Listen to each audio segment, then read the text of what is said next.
Bonjour les amis. On a beaucoup parlé du diocèse de Chilomba qui vient d'être installé. C'est peut-être l'occasion de rappeler que Chilomba, qu'on a appelé jadis Tilène Saint-Jacques, fait partie de ce qu'on appelle village missionnaire. N'oubliez jamais que les missions dans le temps pouvaient soit s'installer dans un village qui existe, soit sur un site autour duquel les chrétiens viendront graviter.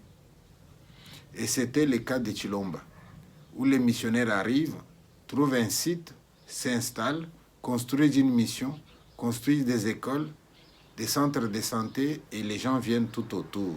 On appelle ça village missionnaire.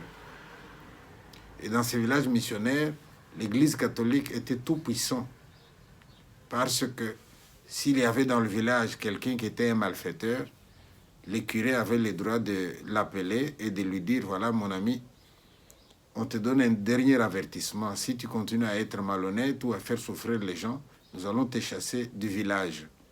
Et quand il y avait récidive, eh bien, il arrivait des fois que, sur décision d'un curé, quelqu'un soit banni du village. Chilomba doit nous faire, Tilène Saint-Jacques Chilomba doit nous rappeler des écoles. On a eu là-bas l'école normale des garçons. N'oubliez jamais qu'il y a eu toute une évolution. Au début, le but de l'école, c'est former des catéchistes et des instituteurs. À ce moment-là, la formation n'est pas extraordinaire. Au bout de 5 ans de l'école primaire, on pouvait devenir instituteur. Ça a évolué jusqu'à créer l'école normale. 3 ans après les primaires, on était enseignant. Et puis ça a encore évolué, 4 ans. On a donné des diplômes de 4 ans aux enseignants. Chez les filles, il y a eu aussi 5 ans, on appelait 5e progressive. Et enfin, c'était vers les années 1970 que Chilomba va avoir des humanités complètes, donc de la première année secondaire jusqu'à la 6e pour obtenir les diplômes d'État. Mais lorsqu'on regarde les bâtiments qui sont installés là-bas, eh bien, on peut féliciter les missionnaires. C'était du lourd, du solide. La preuve, regardez, ces bâtiments tiennent encore. À l'école des garçons, il y avait non seulement l'école, mais il y avait aussi des champs. Il y avait des arbres fruitiers qui étaient plantés. Il y avait même des piscines pour faire de la pisciculture.